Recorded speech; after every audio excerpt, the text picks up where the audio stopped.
this is Patrick Moorhead, and today we have film composer Graeme Revell on the podcast.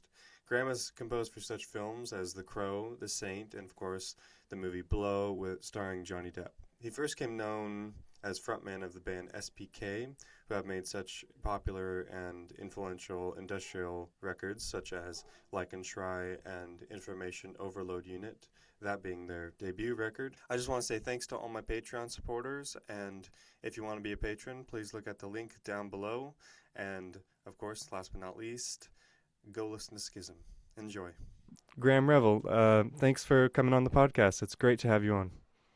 Thank you for inviting me. It's cool. Um, so you've had a really extraordinary film career, and also, um, well, a band of legendary status, SPK, and Thank you. um, so really, I mean, there's a lot to dive into, but I guess first I want to get into your film work, and just Okay. wondering, um, what was your entry into the film world? About 1980, well, I was always a huge film fan. Um, a lot of foreign films, but also David Lynch, David Cronenberg, that kind of those people from North America. And always wanted to. And about 1985, I started to write an album called Music for Impossible Films because I assumed that I was never going to get asked, haven't been an industrial musician just making noise for quite some time. And but I somehow I had a very brief, deliberately so, commercial career, and wrote some not very successful songs. But the good news was that I got a Fairlight CMI out of that process, and it was one of the very first samplers. And that allowed me to start creating film music. And about 1986, I wrote a piece called In Flagrante Delicto. And about 3 years later, um, I got called to do an Australian film called Dead Calm, and I think I was the third composer. They had no ideas about what they wanted to do, or they had about 10 ideas. Mm-hmm. And I wrote three scores, one for the producer, one for the director. And finally, I said, well, what about this piece of music? I think this would make an amazing theme. So that was the start of Mm. 25 years without a weekend. Yeah, right, right. And and and so did from there, did you just decide, oh, I'm gonna move to America and start my career? Yeah, I had done Dead Calm, and it wasn't a very successful movie. It was a well thought of movie, but it didn't do much box office.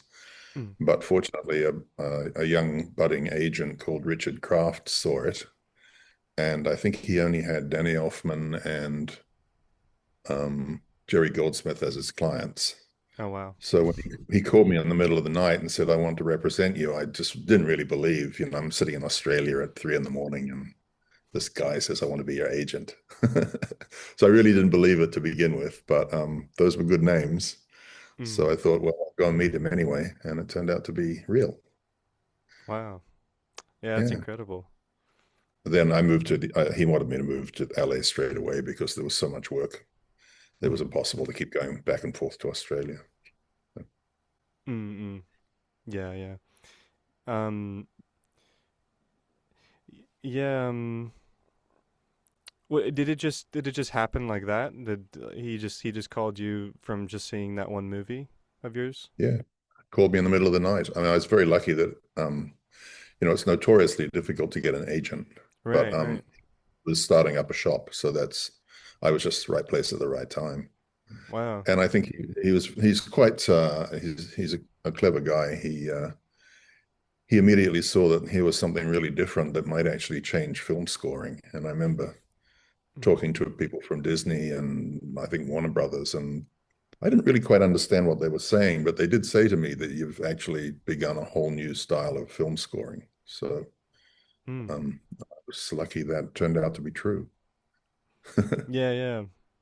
Yeah, well, it's musically it's really interesting how um you go from something like SBK to film like that gap because and you've said before that like right that you didn't go to a conservatory or university or anything like that, at least for No, I got composing. no, I got some training. I learned the piano for a few years and that was it, and then played very poorly in brass band at school. So that was my entire musical training, and I learned on the job. Mm. Because in LA, there's so many fabulous people. I remember Shirley Walker, I think, who's passed away. She was a fantastic orchestrator and conductor. So if you get to collaborate with people like that, then it's a wonderful learning experience. It didn't take me too long, fortunately. Mm. So did I mean that's fantastic. You worked with Shirley Walker. Yeah, she's great. Mm, yeah. Um uh so was like I guess did you like how you wrote music, was it physically like writing on paper or would you like record bits and pieces and in like a studio setting or how would you write? I was probably one of the very early ones that wrote everything.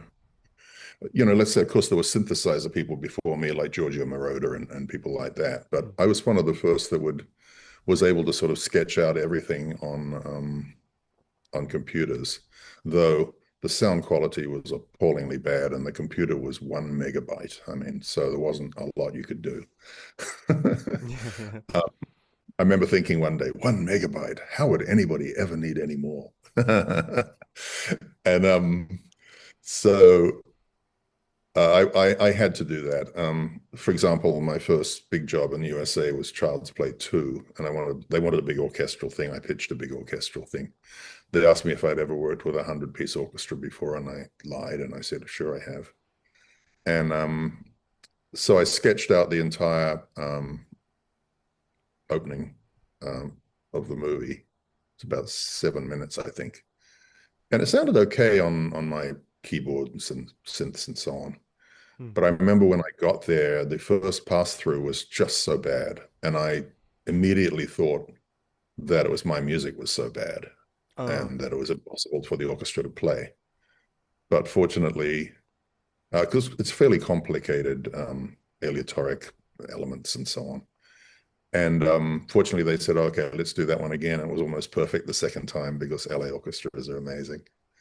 And so I lifted my head out of my hand and thought, oh, maybe I do have a career after all. But I can write on paper, but I'm not confident because I don't really know if it's any good, you know. Interesting, interesting. Yeah. So it would be so you'd use something like a DA like an early DAW for that? Yeah, what did I use to begin with? Probably, don't think it was Logic. I think there's a German one. There was I forgot what it's called. Hmm. But yeah, early DAW, exactly. Wow, that's really impressive. Especially for that time. Yeah. Yeah, it's sort of almost got to the point where, you talk about this stuff, it's like old man stories, which I try to avoid. But it really No. was very, very primitive. And if you wanted to print out a cue overnight on a dot printer, you'd have that noise going all night, ding, ding, ding, ding, ding, and it was just rubbish when you got it the next day. Extraordinary.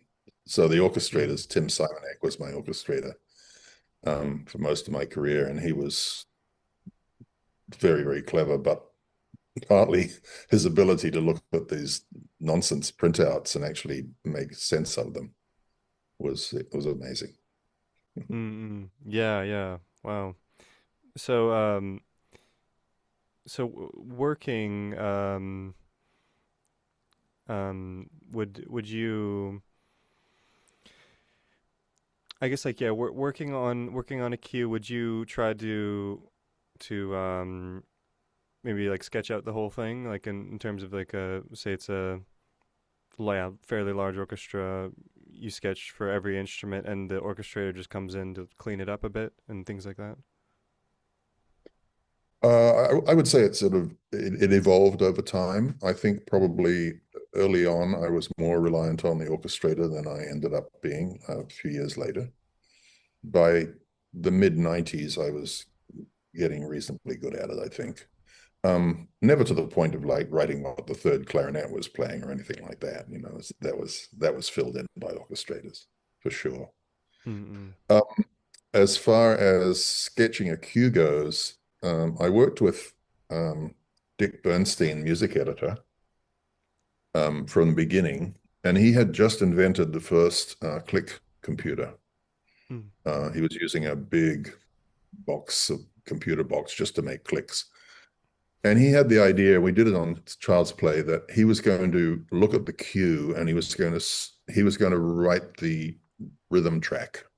I mean the score rhythm. So, but he wrote it more like a what I would call a cartoon rhythm track. So there was barely a 4/4 bar to be seen. It was 9/8 3/8 8/9/4 whatever. And it was just like, wow. So I Mm. did it. I wrote to it, but it didn't feel organic in the slightest. It felt insane, actually. So we quickly changed that idea. Um, but my career, I suppose, and the kind of films that I got were genre and action. And it coincided with I think, an unfortunate period in Hollywood where the editors were having big sound rigs in their editing rooms, Mm. and they had their sound effects guys putting whooshes and bangs on every cut, which had the effect that it sold their cut to the producers when they would come in because it sounded amazing. It made I remember hearing these comments, oh, that's the most dynamic editing I've ever seen. But in fact, it was dynamic sounds. Mm-mm. You got locked in, so if the producer didn't hear that as part of the music, um, it didn't seem very dynamic. So I thought that was unfortunate because really it was you were being not quite camp. I was never influenced all that much by the music, but certainly by all the sound effects and the industrial kind of crashes and that. Yeah, And sure. so kind of a Mickey Mousing, it really was almost like noisy Carl Stalling. Mm. Yeah, it just amazes me like looking at yeah, seeing that arc from um from SPK to that kind of stuff. Um Hmm. 'Cause well, I was listening to the second album of SPK, Oh I yeah, believe, like and try. yeah, Like and Try. Yeah, yeah. And yeah, and That's then that, mayhem. sorry? That's mayhem. Yeah. And it's it really struck me as like comparing it to, say, the Crow soundtrack, which I was listening to as well, that sense of like, in a way, it still felt like all the elements were kind of seeped into your film work, if that makes sense. Like, I saw, Hmm. at least for me, that like in Like and Try, you have these amazing kind of orchestrations, but except it's just with like noise, noise productions. But Yeah, still, yeah. you have these very, yeah, almost like orchestral textures, and you have these ebbs and flows throughout Like and Try, and it's just a Yeah. very, yeah. Kind of So a orchestration through noise, really. Yeah. right, right. Yeah, I developed sort of a variety of techniques using it.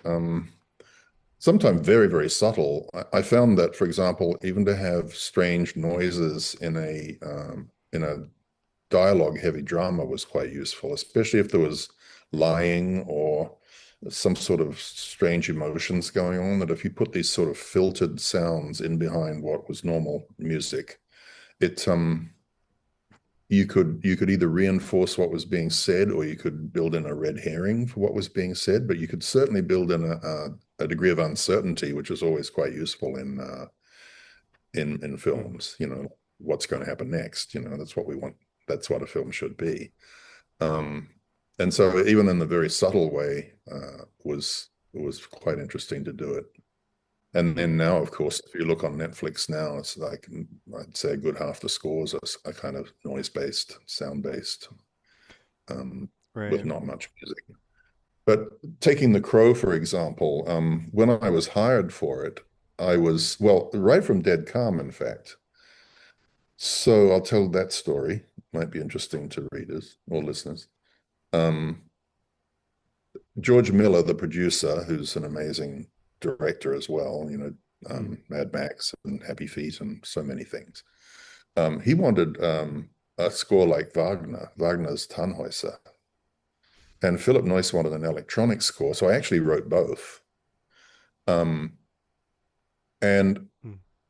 everybody was still fighting and so on. So at one point I sat down with George and I said, look, this piece called In Flagrante Delicto is actually a Stabat Mater. So it's Mary's lament for Jesus on the cross. Not that I'm very religious, but I do like some religious music. And and I said, that's what this movie is. It's Nicole Kidman's Ray uh, lamenting the death of her child. And he goes, oh, that is what this movie is about. So I was lucky early on to be able to figure out and trying to get to the core. So you get to The Crow, for example, and they said, oh, we've got this crazy rock soundtrack and we want you to be like crazy industrial. I said, well, do you really? I said, what you really need is you need to play Brandon Lee's character. I mean, what's the justification for acting like a, revenge mad crazed guy? There's real reason there, there's motivation. Hmm. So I actually said, I want to record strings. And they said, we have no money. I said, I don't care. I'll pay for it. So Hmm. that was the first one of two or three that I did that on. And it really paid off. That's became the core of the film for millions of fans, basically. Yeah, yeah. Yeah, and that really um that really struck me in The Crow, the choral writing. I thought that was Mm. very unique sounding, Oh, and even thank you.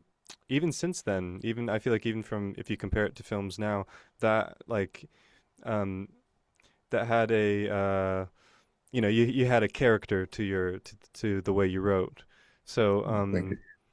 Yeah. yeah, so But people, of course, you had people like Jerry and on The Omen and so on mm, doing the big stuff, fantastic writing. But this was more like ambient use of different instruments and often a female vocal, like in The Crow as well. I love, and I made a sort of an instrument by doubling the Armenian duduk and the female vocal, so it becomes a sort of a unique instrument. You can't really tell which one it is. So love doing mm. that as well. Yeah, it um so like writing for that, how would you like writing a choral kind of texture? Um, would you just kind of go by ear and go at the keyboard? Yeah, I'd say Mm. most of what I do is that way. Yes. Yeah. Yeah. I mean, the Mm-hmm. only time I've ever really written anything was if I was away from my keyboard, I'd write a string quartet or something like that. That's within my abilities, but otherwise, I'm not. As I said, I'm not confident, so I don't. Right, right. But were you ever interested in writing for say like the concert stage? And Yeah, I was, but not for many years. I thought I would really like to write for the concert stage, but only if it was to bring in a whole new audience, because I think the concert stage suffers very badly, apart from what they call, the film music type kind of things that they do, um, mm, which rely heavily on the success of the movie, really more than the music.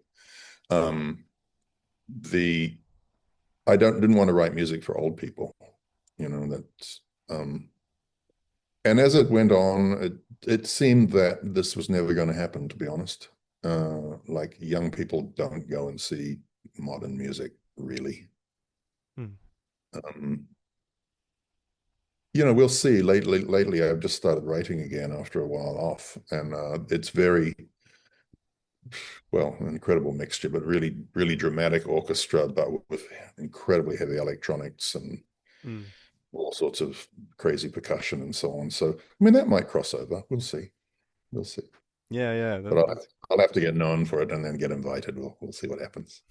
But I'm not remotely interested in doing these things where you go out and either play your old songs or film scores. And it's like, yeah, I don't like repeating myself much. Mm-mm. Yeah, yeah, that'd be exciting. Yeah, yeah. Hmm. Um, oh yeah, did you ever have a an interest in classical or 20th century kind of music like Stravinsky or Prokofiev or music like that? Yeah, yeah, love it. Bartok, Arvo Pärt is an amazing. I love listening to his work.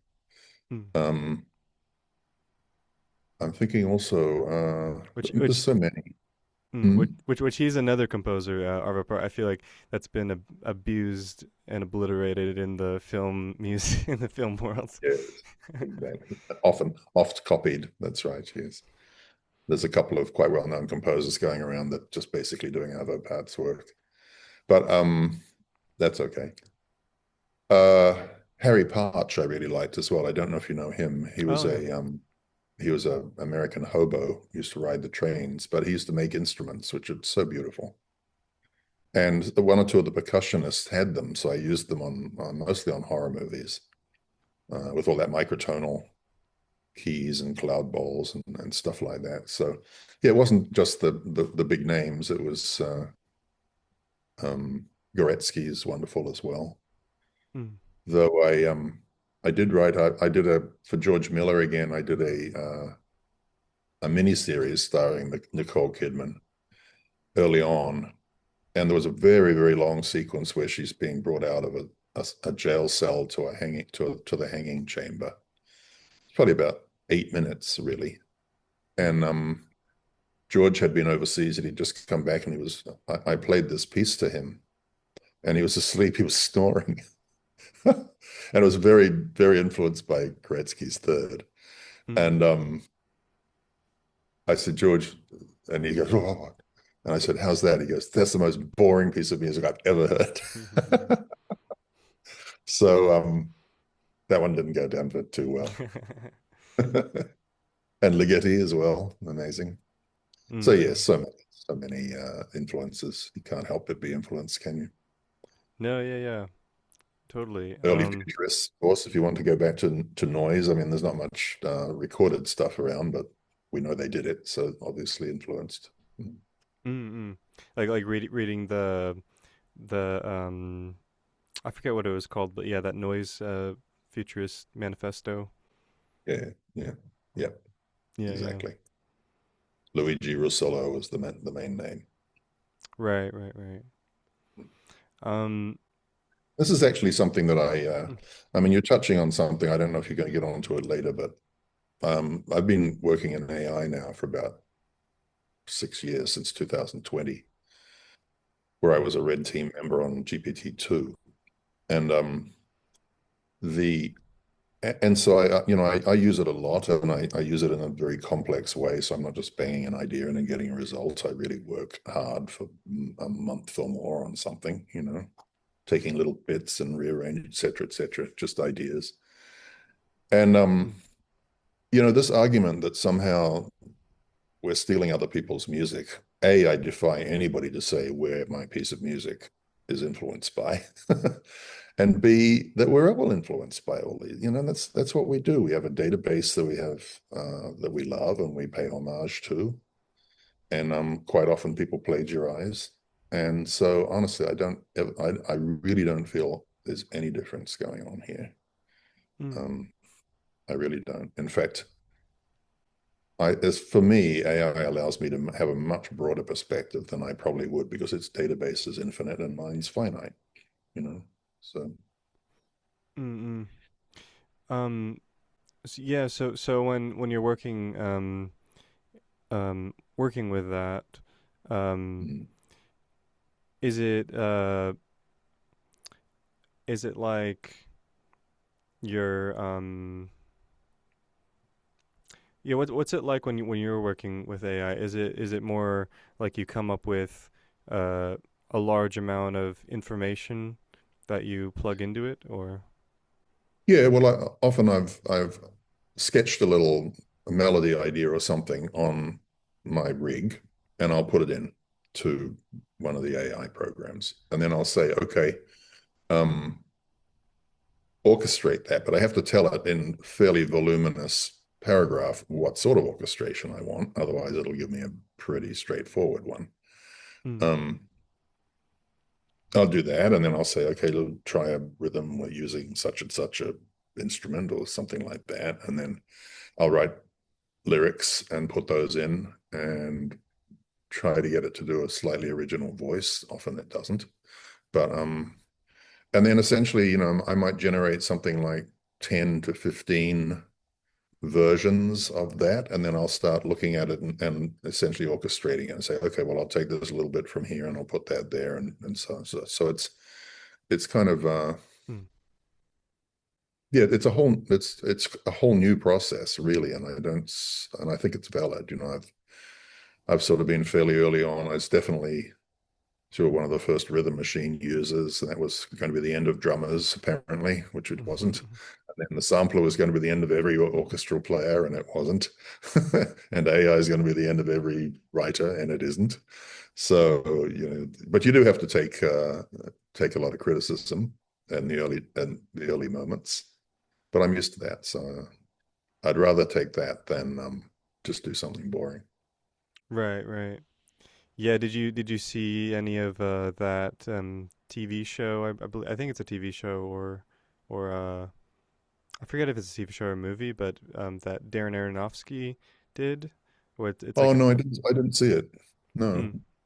mm, Didn't get very good reviews, but then who knows if it's just people hating AI, I must have a look at it did because he's did a talented guy for sure. right, right, yeah, great director, and Hmm. did you see like a trailer or anything? Like you didn't see any of like how it looked? You think? No, no, I didn't. Okay, okay, yeah, Hmm. because it that to me it it yeah, it didn't look like it almost like it didn't look as polished, I guess, um as you would hope, I guess. It Hmm. Yeah. so yeah, I don't know. It's interesting, but um Well, I think yeah. it's a mistake to try to do anything realistic um, with it. I'm not commenting on what he did because I don't know Right, anything right, about it. right. But in general, if you're trying to do something realistic, like replace an actor, then it just doesn't work. Not yet, anyway. It's a way too early a version. But it's quite good with surrealism if you work hard at it. Hmm. Um, but it does have a certain look which is a bit hard to avoid. But as I say, I think it's just versions will improve and so on. I've just been doing some videos for my new stuff, and I'm not very satisfied, to be honest. Oops, sorry. Hmm. Yeah, Yeah, it's not there yet, but I have started in New Zealand. I've started for the last 3 years an AI film festival. hmm. Partly because we are a particular little country with not very many people in it, and it's extremely hard to be a creator here because there's practically no market and there's no money around. So something like AI filmmaking is, I think, extremely useful and important because it allows people to at least create, um, something with no money. Hmm. Certain Right. things where you just would need $100,000 to do, you can do it for $100. So, I mean, why not? Mm-mm. Yeah. I There's see there's that. there's a lot of there's a lot of I mean, if I go to talk to the local colleges, I would say 5 to 10% of students are pro. The other 95% are anti, vehemently anti. And I keep trying to say to them, it's like, okay, I respect your opinion, but you're spending a lot of money and a lot of time to graduate for jobs that don't exist. So what are you going to do when you graduate? It's okay while you're at school, but what happens when you graduate? And I Right. think that's the same worldwide. Yeah. Yeah, definitely. Yeah. Mm. Um, well, I guess seeping more into the into um into that album Leichenschrei. I Oh, I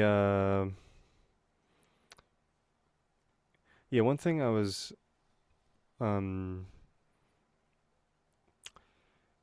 yeah, one thing I guess I was thinking about while I was listening was how carefully designed was that record, or was it not? Was it just um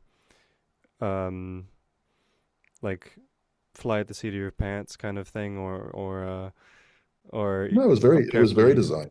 Mm, It was very designed. I mean, it essentially probably had about 12 different, you wouldn't call them songs, but let's say they're, song length, 6 minutes, something like that. And then just building up layers because at that time, really it was everything had to fit on an 8-track recorder. yeah. So lots of bouncing and bumping going on to try and make a free track. Hmm. Um, and a lot of outside recording as well. So um, the only other time this happened in my career, so we didn't really have click tracks or anything. So we'd be up at the local brickworks in the kilns and we'd be hammering on all our made instruments, our metallic stuff and rocks and so on.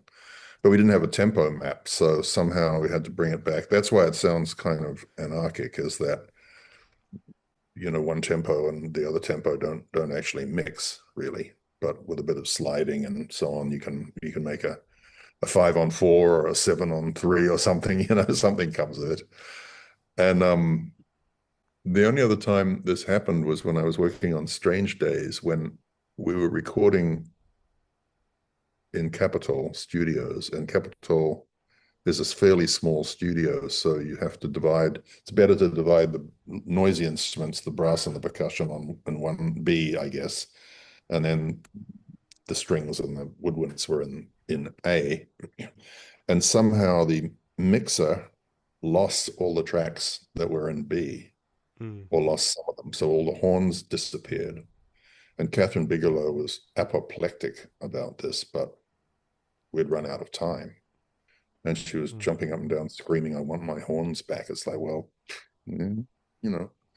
So anyway, I wrote a whole lot of choral stuff on my synth, and Josh Wingett, my music editor, sort of put it all together. And I think I got a couple of awards for it because it was so strange. It didn't match. mm, The keys were wrong even at times.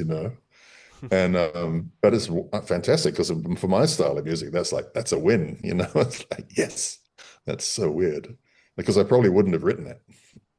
mm, So you know, I've got another piece I just wrote where the vocal and the backing track were recorded at completely separate occasions, and they're not in the same time signature, but when I put them together, it's fantastic. It's like this floating thing where you're not quite sure where the rhythm is. So mm. That's interesting. Yeah. love those accidents. Yeah. And that's the sort of thing you can't often do in film scoring because producers and directors, by the time they get to the composer, as you and your listeners would know, are pretty neurotic, Mm, if not outright paranoid. right. Right. Right. Yeah. You know. The the the sound bits. I guess like the sound. Um. Yeah. I guess you would say samples of the voices and things that appear throughout SBK's work. Um. Yeah. How how um how are those found? I guess because they're very unique sounds and they're not very like a lot of them you can't really pinpoint where they're from. You know? You mean on I Can Try, the sort of spoken type Yeah. stuff? Yeah. Well, that was actually re-recording of Friends. But when I worked at the mental asylum, I actually used to sit at night and I'd copy um, things out of the files, like the story, for example, of there was a young guy. He's fairly young. He looked less like he was in his late 20s or 30s. And he was a perfectly normal guy, except one time in his life, voices told him to go down and kill a kid in the playground below his building. And so that's the sort of thing I would copy down because I would find it, you know, the idea of madness is very complex. You know, Mm. it's sometimes it's loneliness, sometimes it's abuse, sometimes it's one-off kind of, you know, crisis. Other times it's full-on schizophrenia or depression or whatever. But I did find all those stories interesting. So that's the collection, essentially rewritten, not just word for word. But Wow. there's a line in there though. A woman she was really schizophrenic. That something about he wiped his cock on my sandwich Mm. because I found that line somewhat compelling. Anyway, it found its way in there. Yeah, So I think I remember that. it sticks out. Yeah. But yeah, that's where all that material came from. Because it Mm. really was, that was my experience at the time before I left and went to Europe. Mm-mm-mm. So what would you say was the most uh well actually how about what is you'd say to somebody who I guess wants to like a good representation of your sound, where what would you lead them to? Well, I don't know really. I mean, I think I developed like three different styles with the first three albums. I mean, they're all orchestrations of noise, but in a different sense. Like the first one is just full on noise. Mm. Um, that's information overload unit. The second one is this really noise as sort of complexity of information, you know, just sort of try to disassemble all the stuff that's going on in Leichenschrei. It's quite difficult. And when it first came out, people were absolutely they found it really horrifying and scary as hell. It's odd to listen to it now, but they did. Mm. And then the third one was I thought, okay, well, what if noise is historical? Like we are, I don't happen to think that I'm an I, you know, I don't feel like I'm this thing that you see in front of you. It's like I'm just this changing locus of information flowing through me. And Mm. so that's what Samuel Lamani's Songs of Byzantine Flowers is. It's the idea of Byzantium being the crossroads between the East and the West and all this information coming through and new stuff arising out of it. Because I think that's what human beings are. So this was all the noise possibly of my history, ancient history, and so on, little bits and pieces flowing through and then orchestrating them into something which turned out to be pretty beautiful at times. Um, Mm. and also being in New Zealand, we have so the only thing that really defines me as a New Zealander is that we have very little history and very little what we would call, the white people have very little what we would call culture. We sort of just left it behind. But we haven't developed this sort of crazy patriotism like you get in places like the USA. Um, we're just sort of chill and so for me, that sort of being a citizen of the world, I felt allowed me to, you know, if I buy a gamelan, I'm allowed to play it. If I buy a bansuri flute, I'm allowed to play it. I'm not copying how an Indian plays it because I'm not capable, but I'll do something with it. And so I feel like we're sort of citizens of the world. That's what I feel like I am. So, and Mm. that was the third and probably most important uh, element that I worked on with SBK because that's what directly led to the film music. Mm.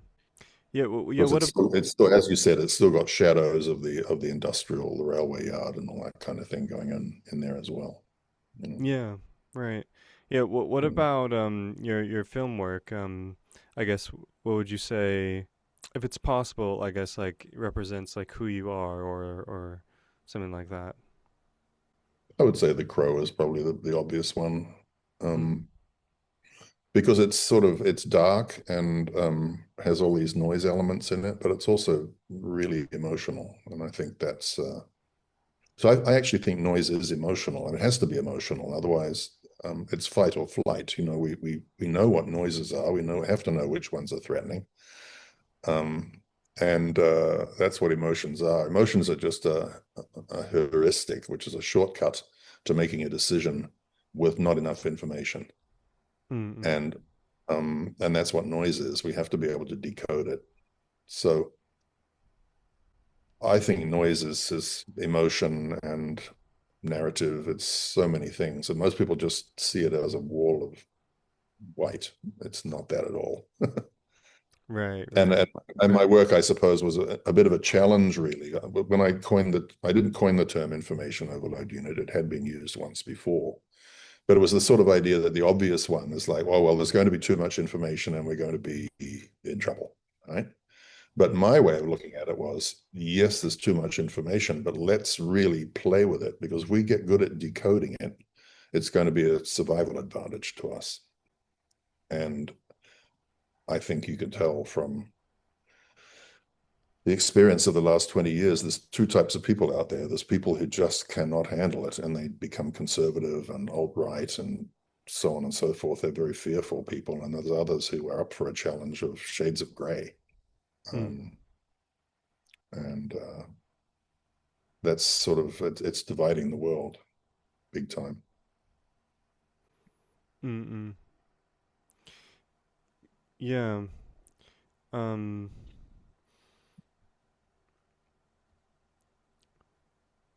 I'm really curious also just about the equipment that you would use. I guess let's say like in the early days and Hmm. like around uh you said the sequel Chucky was your first film, Yes. Well, first big one in or for America, first yeah. big one, yeah, right. Yeah. Um, like what kind of things were you using in that I score? just had one, I just had one Ensoniq keyboard and a door of some kind. Digital Okay. Performer, I think it was. That was all I had. I'm the most minimal guy. I mean, here I'm sitting in my workshop. I have a keyboard and a pair of headphones and a computer. That's it. And everything else is created in the box. You know, I love plugins and whatever. But at the beginning, my first rhythm machine, the only one I could afford, was $58, and it was a Latin American rhythm machine. So it played little cha-chas and things like that. And but I found if I pushed the cha-cha and the bossa nova at the same time, put it through 10 guitar pedals, then through a bass amp, re-recorded it out of the PA speakers. It was pretty amazing. But essentially it's, cha cha cha ding ding ding ding ding. Wow, wow. So So, I love working with minimalist, absolutely minimal things and seeing, okay, how can we make a really cool racket with this, you know?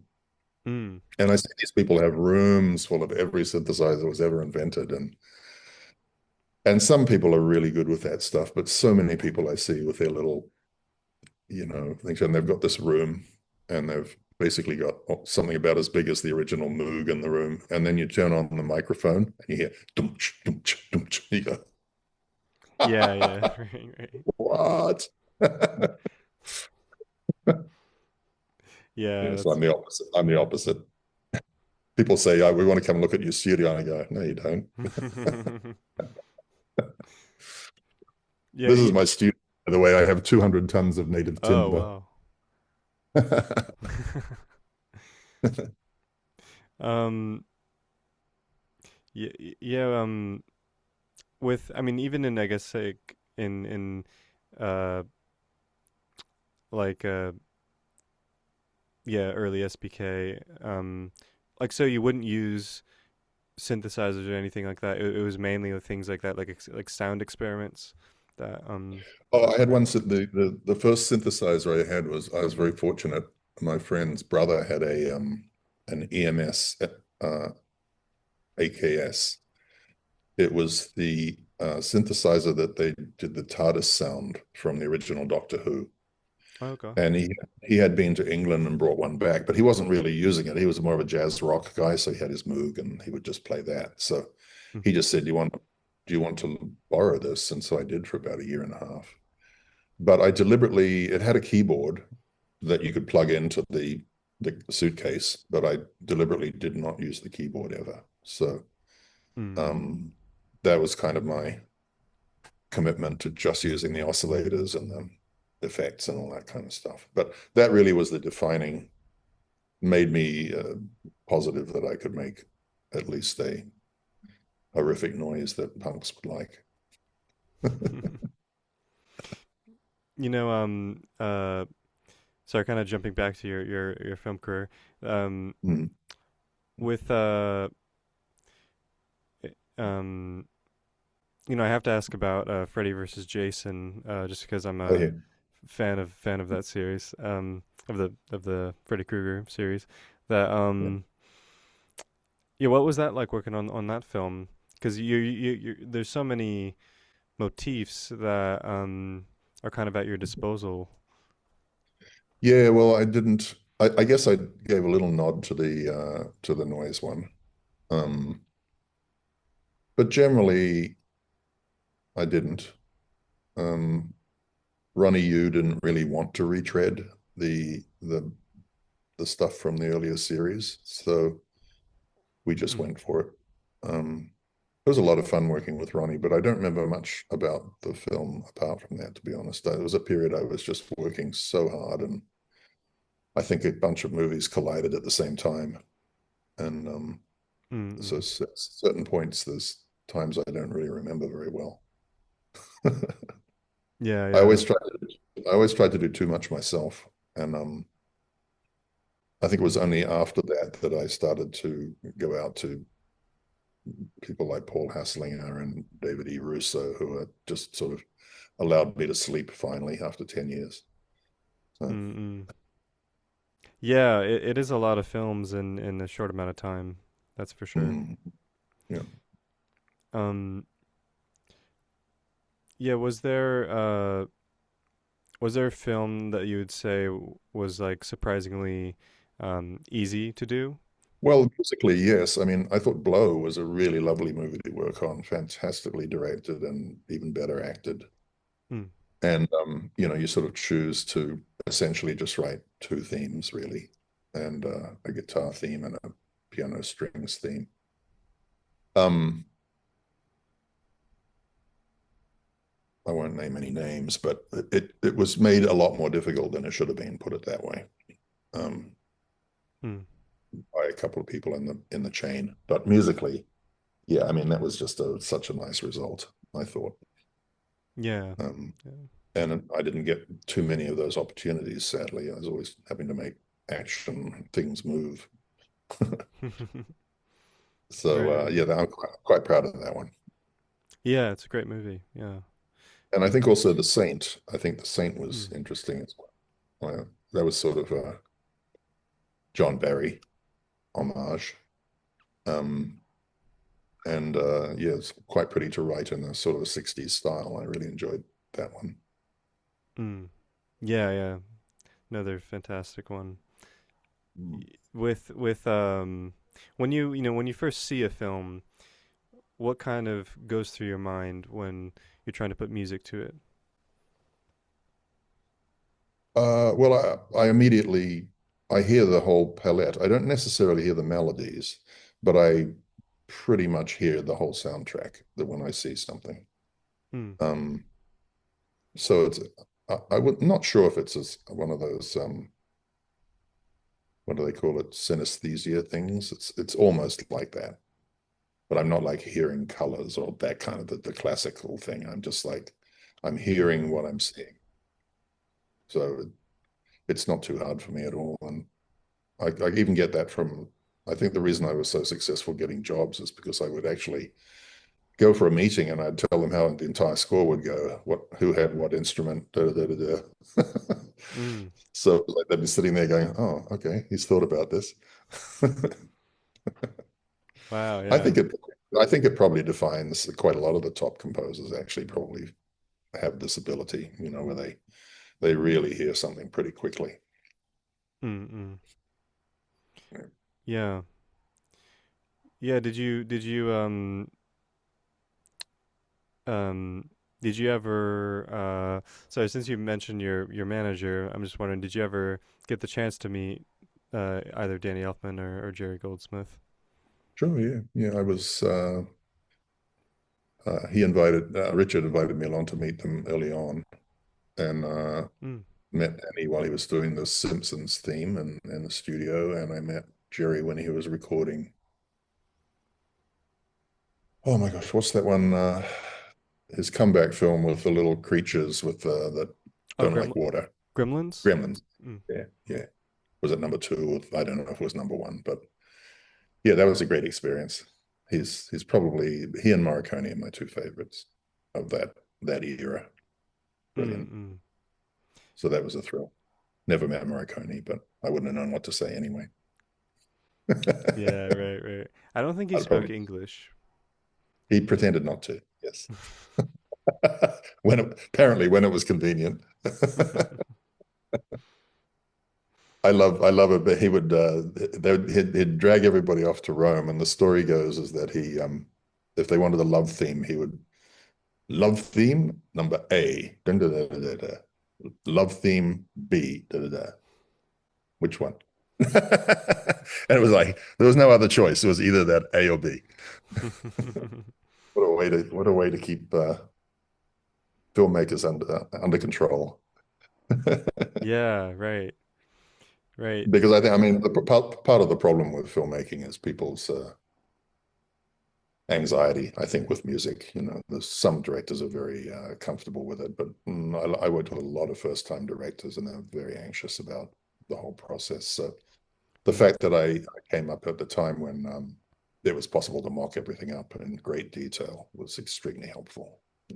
Mm. I always think back to what was that moment like when Spielberg walked into John Williams's piano room when they were about to do Jaws. Here's your theme, Stephen. It's like, oh, great. Right, especially on a piano, yeah. Oh, yeah. It must have taken a great leap of faith to say yes. Um, yeah, so